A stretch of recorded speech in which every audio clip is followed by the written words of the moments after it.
Hi hello नमस्कार. तर आम्ही आज चाललो होतो बाहेर म्हणजे कुठं ते तुम्ही बघा. आता तुम्हाला कळेलच.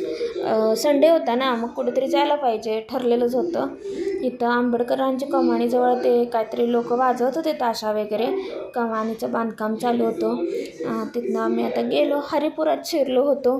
हरिपुरात शिरल्या त्याला हंबा दिसली होती अन्वयला. ती कुठं जाईल तिथं आम्हाला ती दिसतच असते. तर हरिपुरात किती छान वातावरण झालं होतं बघा. जो सनसेट जो म्हणतात तो परफेक्ट सनसेट पॉईंट असा तयार झाला होता. म्हणजे खूप छान असं आकाशात रंग दिसत होते. आणि तिथं एवढा अंधार दिसत होता की म्हणजे 8-9 वाजलेत का काय असं वाटत होतं. खरं तर आम्ही 6-6:15च्या दरम्यानच बाहेर पडलो होतो. गावात एवढं उजेड, एवढं गाड्या, प्रदूषण, आणि इथं आल्यावर एकदम स्वच्छ हवा, असं खूप छान वाटत होतं.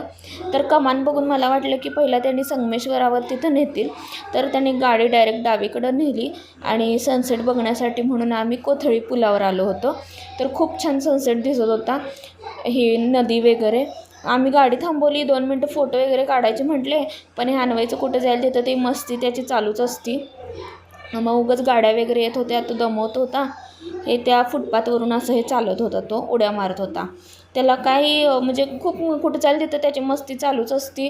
आपल्याला लागेल, आपण पडू वगैरे असं काय त्याला भीतीच नाही आहे. त्यांचं जग दुनिया काही ही त्यांची वेगळीच असती. मग परत आम्ही गपगुमान आपलं निसटलो तिथनं.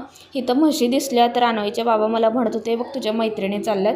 मी हरकून बघत होतो तर म्हशी दिसल्या.